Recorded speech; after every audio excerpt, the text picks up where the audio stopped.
Hi guys, how are you all. FR का paper हो चुका है और ये एक छोटा सा रिव्यू बना रहा हूं मैं आप सबके लिए मतलब किन बच्चों के लिए। सबसे पहले तो ये पेपर रिव्यू में बोलूंगा कि वो बच्चे देखें जिनका नवंबर 24 में अटेम्प्ट है। अब मुझे पता है कि जो मई 24 वाले यूट्यूब पे चिपके हुए हैं वो भी देखेंगे।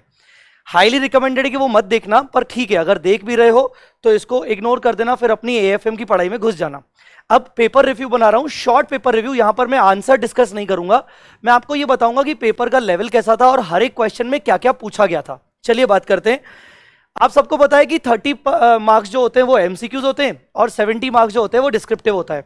सबसे पहले जो एक न्यूज अभी फैल रही है और मेरे पास भी आई, एमसीक्यू जो होता है पेपर वो आप लोगों से ले लिया जाता है, बट इस बार वो लीक हो गया। एमसीक्यू पेपर ही लीक कर दिया और वो पूरी उसकी पीडीएफ फाइल घूम रही है पूरे मार्केट में। तो उसके बेसिस पर मैंने अपना एनालिसिस किया है कि एमसीक्यू में कौन कौन से क्वेश्चन पूछे गए। वैसे तो ये पता नहीं चलना चाहिए था कि एमसीक्यू में क्या पूछा गया, बट किसी स्टूडेंट ने शायद फोटो खींच लिया था पेपर खत्म होने से पहले ही। बोला जा रहा है कि 4:30 बजे पेपर खत्म होने से पहले ही फोटो खींच लिया। तो मैं आपको वो भी बताऊंगा कि एमसीक्यूज का लेवल क्या था। पहले बात करते हैं डिस्क्रिप्टिव। अगर आप मुझसे पूछो कि पेपर का लेवल कैसा था, टफ था, मॉडरेट था, तो देखो मैं अपना आपको ओवरव्यू बता रहा हूं, मैं अपना व्यू बता रहा हूं। मेरा व्यू बाकी स्टूडेंट से अलग हो सकता है, ये हर किसी का अपना अपना है। मेरे हिसाब से पेपर इजी था। बच्चे बोल रहे हैं कि सर कंसोलिडेशन वाला क्वेश्चन आया था एसोसिएट के साथ मिलाकर, वो नहीं बना बाकी सब बना। बिल्कुल ठीक बात है, क्योंकि वो एक ऐसा क्वेश्चन था जिसमें एक्सपेक्टेड नहीं था कि कंसोलिडेशन के साथ साथ एसोसिएट की भी पूछा जाएगा। अब मेरे हिसाब से पेपर इजी था, but yes of course paper was lengthy. और मुझे बताओ ना, लेंदी पेपर नहीं आता है ऐसा हमने कब देखा है? एफआर का पेपर हमेशा से प्रॉपर लेंदी ही आता है। तो क्या था आप देख लीजिए। सबसे पहले पहला question was subsidiary and associate, consolidation और एसोसिएट पर था। 14 मार्क्स का क्वेश्चन था, ठीक है। इसमें कौन कौन से एडजस्टमेंट थे? अनरियलाइज प्रॉफिट डाउनस्ट्रीम वाला, गुडविल का इंपेयरमेंट था, डिविडेंड का एडजस्टमेंट था, बोनस था और इंटर कंपनी सेट ऑफ था। बस पॉइंट ये था कि ये स्पेशल क्वेश्चन क्यों बन गया, क्योंकि इसमें एसोसिएट कंपनी भी आ गई, तो आपको इक्विटी मेथड भी फॉलो करना था। अब ये क्वेश्चन था 14 मार्क्स का। यहां पर मुझे बताते हुए बहुत खुशी हो रही है कि जो मैंने मास्टर प्रॉब्लम दिया था कंसोलिडेशन का, उसमें ये सारे के सारे एडजस्टमेंट हुए हैं। अपने मास्टर प्रॉब्लम के अंदर सारे के सारे एडजस्टमेंट्स अपने कवर हो गए। हालांकि मैंने उसके अंदर एसोसिएट नहीं डाला था, बट मुझे लगता है कि कहीं ना कहीं ये सारे एडजस्टमेंट जो बोनस वगैरह है वो सब चीजें हमने कवर किए थे, तो बच्चों को बहुत आसान गया होगा अगर कुछ बच्चों ने अटेम्प्ट किया होगा। आप मुझे कमेंट पे जरूर बताना कि आपने ये क्वेश्चन अटेम्प्ट किया कि नहीं। मुझे ऐसा लगता है कि 80% बच्चों ने इसको चॉइस में इसको शायद अटेम्प्ट ना किया हो या फिर छूट गया हो। अब बात करते हैं उन क्वेश्चंस की जो बचे हुए क्वेश्चंस थे, जिनमें से कोई भी 4 करने थे। तो एम्बेडेड डेरिवेटिव वाला क्वेश्चन आ गया, फाइनेंशियल इंस्ट्रूमेंट एम्बेडेड डेरिवेटिव वाला क्वेश्चन आया। ये अपने मस्ट डू क्वेश्चंस की लिस्ट में भी था। कौन कौन से क्वेश्चंस हमारी मस्ट डू क्वेश्चंस की लिस्ट में थे वो मैंने साइड में लिख के रखे हैं। तो एम्बेडेड डेरिवेटिव वाला बहुत ही बेहतरीन क्वेश्चन, इजी क्वेश्चन आया था, हमने मैराथन में भी देखा था। फिर Ind AS 1 loan conditions breach, ये हर एक बच्चे को पता है, मतलब कोई जो पढ़ाई नहीं भी करके जाता है ना उसको भी पता है कि ये क्वेश्चन में क्या आंसर होना चाहिए। तो इतना बेसिक सा क्वेश्चन आया था। तो इंड AS 1 था ये ओवरऑल। उसके बाद था आपका इंड AS 116 लीजेस का क्वेश्चन था, लीज मॉडिफिकेशन, जिसमें लीज टर्म इंक्रीज हो रही है। ये भी अपनी मस्ट डू क्वेश्चंस की लिस्ट में था और 8 मार्क का क्वेश्चन आया था, बिल्कुल इजीली अप्रोचेबल अगर एक बार देख के गए होगे तो। फिर कंपाउंड फाइनेंशियल इंस्ट्रूमेंट जो हमेशा से आता ही आता है पेपर में, और मुझे लगता है कि शायद कभी उसको स्किप किया ही नहीं है इंस्टीट्यूट ने। तो कंपाउंड फाइनेंशियल इंस्ट्रूमेंट के ऊपर भी नॉर्मल क्वेश्चन आया था, इजीली अप्रोचेबल। तो second number question easily approachable अगर एम्बेडेड डेरिवेटिव करके गए होंगे तो। थर्ड नंबर क्वेश्चन आराम से करके गए होंगे। क्वेश्चन नंबर 4 के अंदर इंड AS 19 डीबीओ और प्लान एसेट्स, ये दोनों चीजें आपको हमेशा से करवाई गई होगी, चाहे आपने क्लासेस कहीं से भी ली हो, और ये हमारे क्वेश्चन मस्ट डू क्वेश्चंस में भी था। इंड AS 20 ट्रीटमेंट ऑफ आपका डिफरेंट ग्रांट्स, अलग अलग ग्रांट्स होती हैं, वो भी ये सब चीजें क्वेश्चन बहुत इजी थे। मतलब ये मैं बोलूं, मैं तो कह रहा हूं कि मस्ट डू क्वेश्चंस लिस्ट, पर मैंने भी मस्ट डू क्वेश्चंस लिस्ट कहां से बनाई? आईसीआई के मटेरियल से ही बनाई। तो लॉजिकली देखा जाए तो ये सारे क्वेश्चंस आईसीआई के मटेरियल से आए, जिनमें से मैंने कुछ क्वेश्चंस पिक कर लिए और लकीली ये सारे क्वेश्चंस मेरे मस्ट डू क्वेश्चंस लिस्ट में भी आ गए। अब अगर बात करें इंड AS 115 की, तो जो लोग डरते हैं 115 से, या सब लोग डरते हैं मुझे लगता है, पर 115 में इस बार इंस्टीट्यूट ने बिल्कुल ही लल्लू क्वेश्चन पूछ लिया, और वो क्वेश्चन इंस्टीट्यूट के मॉड्यूल में भी है, हमने भी उसको अपनी मस्ट डू क्वेश्चंस में रखा था 5 मार्क का, बहुत ही इजी क्वेश्चन। एक्सपेक्टेड नहीं था कि 115 में से सिर्फ 5 मार्क आएगा, मुझे लगा कि 10 मार्क का तो मिनिमम आएगा। फिर 101 का एक क्वेश्चन आ गया डीम्ड कॉस्ट और LTFCMI पर। डेफिनेटली ये बहुत शानदार क्वेश्चन था और मैं ये बोल सकता हूं कि हाँ, ये क्वेश्चन एक अच्छा क्वेश्चन था। जिन्होंने 101 किया होगा तो डेफिनेटली उनसे बनना चाहिए। 101 के मैंने दो पार्ट्स के लेक्चर्स मैंने अभी रिसेंटली डाले भी थे यूट्यूब पर। इसके अलावा कंसेप्चुअल फ्रेमवर्क पर क्वेश्चन आया, जो कि नॉर्मली ठीक है थ्योरी क्वेश्चन एक आध आ ही जाता है।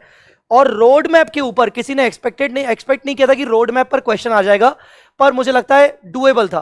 तो ये क्वेश्चन सारे डुएबल थे। अगर कहीं पर तकलीफ हुई होगी तो शायद 101 में भी तकलीफ हुई हो। फिर बात करेंगे क्वेश्चन नंबर 6 की। क्वेश्चन नंबर 6 में accounting and technology cloud computing के ऊपर एक थ्योरी क्वेश्चन जो आना तय था। इसके अलावा 105 हेल्ड फॉर सेल, और हेल्ड फॉर सेल में कैटेगराइज करने के बाद हम उसको रीमेजर करते हैं, फिर हम उसका रिवर्सल भी करते हैं ट्रीटमेंट करके, वो क्वेश्चन आया। और इंडिया 34 का क्वेश्चन आया जिसमें हमें सेकंड क्वार्टर का करेक्ट प्रॉफिट निकालना था based on some information given. इनमें भी कुछ क्वेश्चंस हमारे मस्ट डू क्वेश्चंस की लिस्ट में थे। मतलब यहां पर मेरा बस फोकस ये नहीं है कि मैं मस्ट डू क्वेश्चंस की लिस्ट में आ गया तो मुझे खुशी हो रही है। पॉइंट ये है, खुशी मुझे इस बात की हो रही है कि सारे क्वेश्चन कहीं ना कहीं इंस्टीट्यूट के मॉड्यूल में थे। जो बच्चे ये सोच के डर रहे हैं कि सर ये तो क्वेश्चन बहुत टफ आया था सब्सिडरी प्लस एसोसिएट का, मैं आपको बता दूं, अगर आप एग्जाम्स खत्म होने के बाद शांति से इस क्वेश्चन को पढ़ोगे ना, मुझे यकीन है कि 80% बच्चे एक बार में ये क्वेश्चन कंप्लीट कर लेंगे। एक बार में करना सिर्फ ये था कि कंसोलिडेशन बनाते वक्त आपको इन्वेस्टमेंट इन एसोसिएट को इक्विटी मेथड पे मेजर करना था, बस, और कुछ नहीं। और उसकी पोस्टिंग क्या होती, इन्वेस्टमेंट की वैल्यू बढ़ जाती, और दूसरा आपका कंसोलिडेटेड रिजर्व्स एंड सरप्लस में वैल्यू बढ़ जाती। दैट्स इट, और कुछ नहीं करना था। तो ये बहुत ही सिंपल क्वेश्चन था, बट हाँ क्योंकि हम सबने पहली बार देखा तो थोड़ा सा पैनिक सिचुएशन हुई होगी, आई एग्री ऑन दैट। और इसकी वजह से क्वेश्चन कहीं ना पूरा का पूरा पेपर कहीं ना कहीं लेंदी हो गया। तो ये था आपका डिस्क्रिप्टिव पार्ट। डिस्क्रिप्टिव पार्ट में मतलब ओवरऑल हमारा जो डिस्क्रिप्टिव पार्ट रहता है वो लगभग 84 मार्क्स का रहता है विथ चॉइस।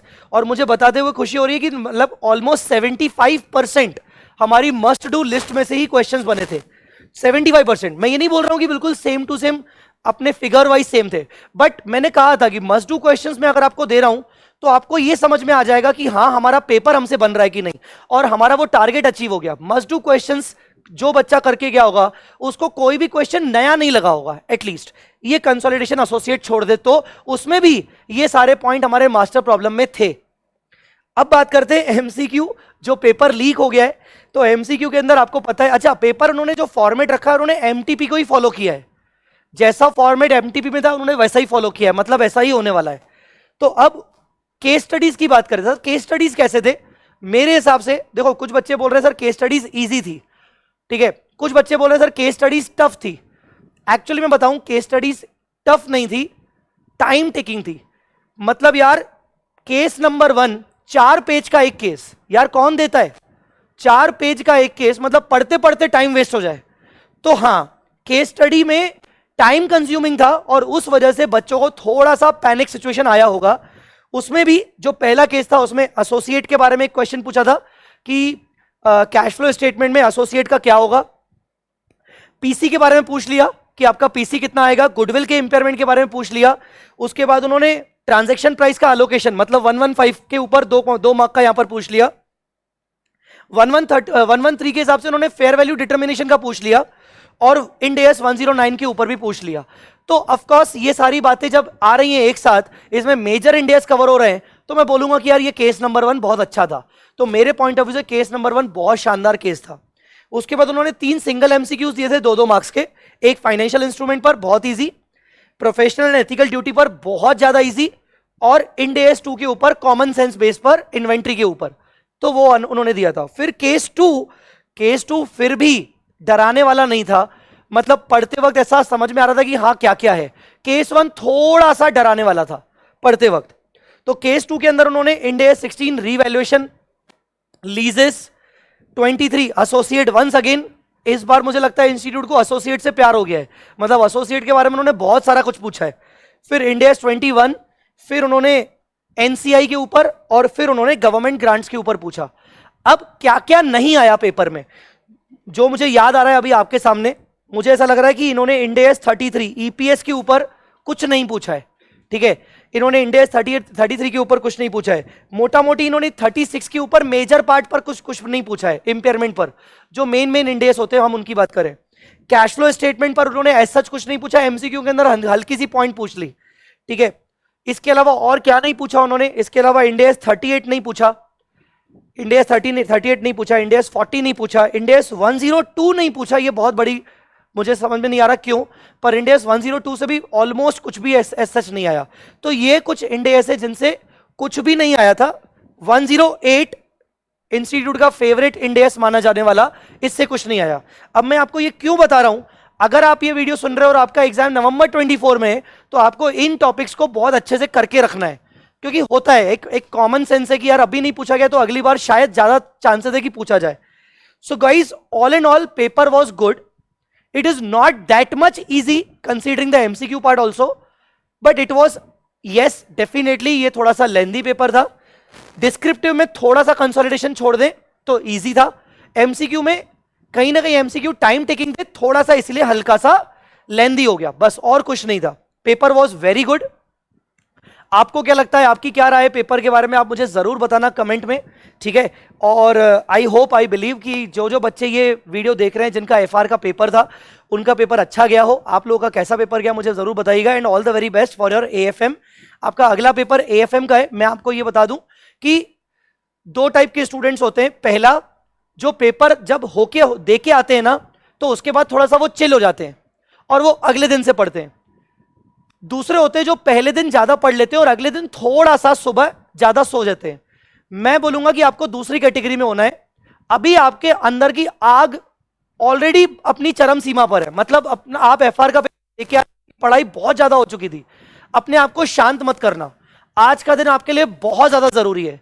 मैं तो कहूंगा कि जितना ज्यादा हो सके आप उतना देर तक पढ़ाई करो, और फिर भले सुबह थोड़ा सा लेट उठना, क्योंकि अभी अगर आपने थोड़ा सा भी ब्रेक ले लिया ना तो गड़बड़ हो जाएगी।